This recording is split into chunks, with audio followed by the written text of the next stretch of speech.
Today is April 22nd, 2017, and we are in East Moline, Illinois. My name is William Van Horn, and I will be interviewing Donald Bloomquist for the Illinois Veterans History Project on behalf of the Moline Public Library.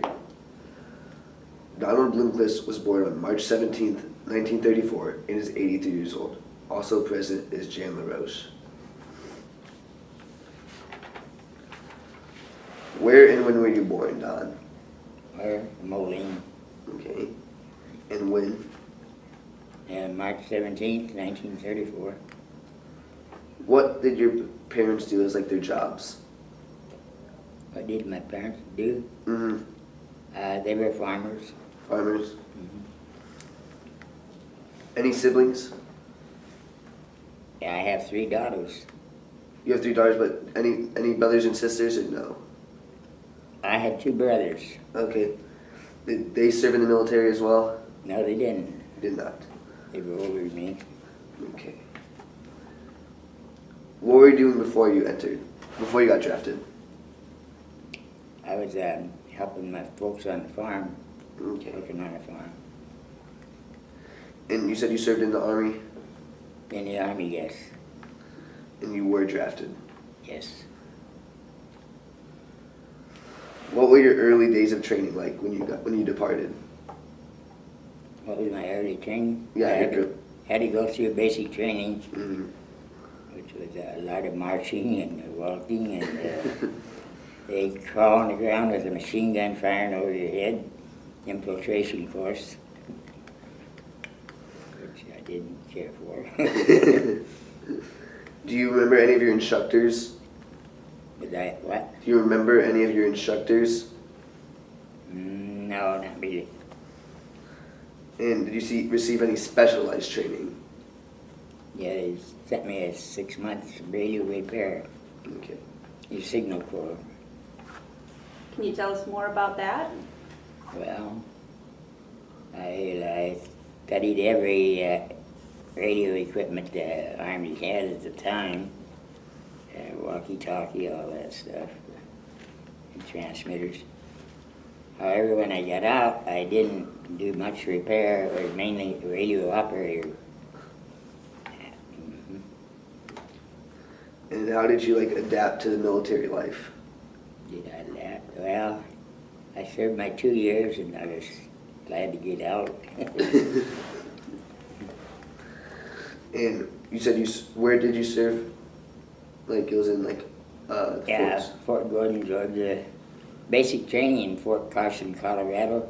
Okay. Then I went to Fort Gordon, Fort Gordon, Georgia, and then Fort Huachuca, Arizona for about 15 months. And we went on a maneuver out to California. It was a 3-day drive to get there in a convoy. And what were your duties there? Just the radio, or did you do other stuff as well?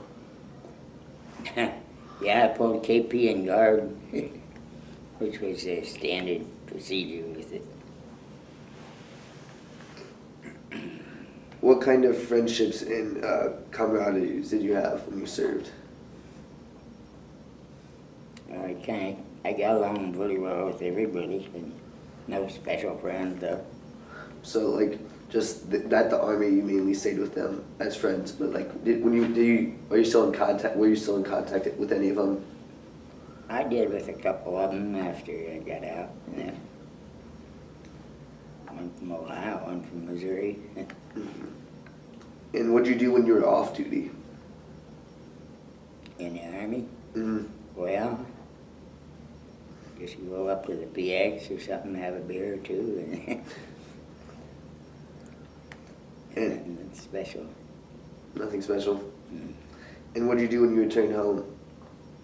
When I was sent home, Yeah. Or how did you return home?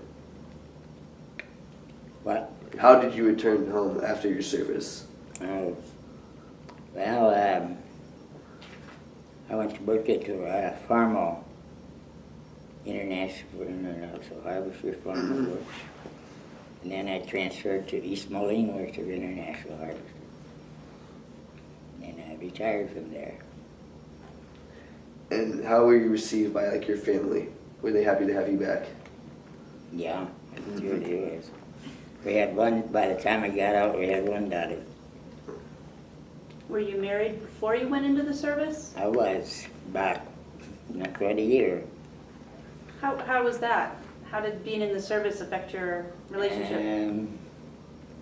Well, I didn't like it, but she was with me when she could be, but she couldn't go everywhere and the things I did, yeah.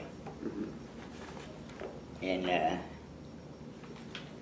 first child was born, I was on a maneuver in California, and she was back in Arizona.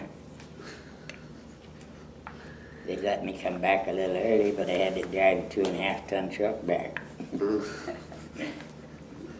I had an Army driver's license. And how did this experience affect your life? It was a good experience, I guess. It didn't really affect it much.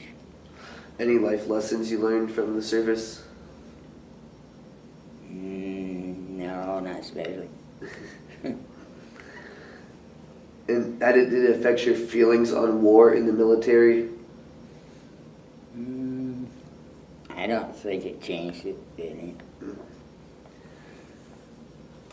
And is there a message, what message would you like to leave for future generations that would hear the interview, about the service?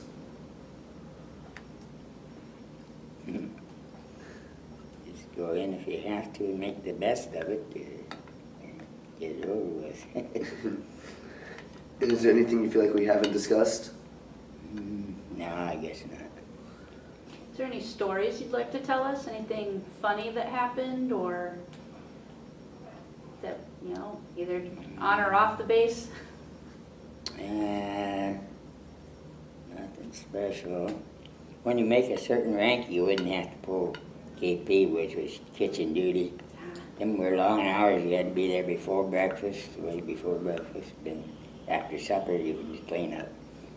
If you had a good cook, he could get you out of there by 7 or so. But if you had a bad one, you'd be there till 10 o'clock cleaning up. And that just was an experience. And then it was supposed to be when I made the thing as corporal, I wouldn't have to pull KP. However, when I made it, there wasn't enough people in the outfit, and then I had to pull it all the way through the arm. Yeah. And that's about it. And we go on maneuvers, trap practice, radio operation, and I'd be setting up communication with another branch in there, another place, and then the enemy supposedly would come in and jam the signal, and you couldn't transmit. Or then he could switch around and go to a different frequency and go around that jam, and the other guy on the other end hopefully did the same thing. You'd be back in business again. Did it. Anything scary ever happened to you? Nothing special, I guess. Except maybe your child being born and you not being there. Yeah.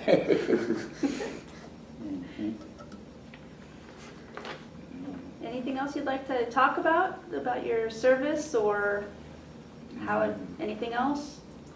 Yeah, well, I don't know offhand. I didn't enjoy it, but I didn't dislike it either too much.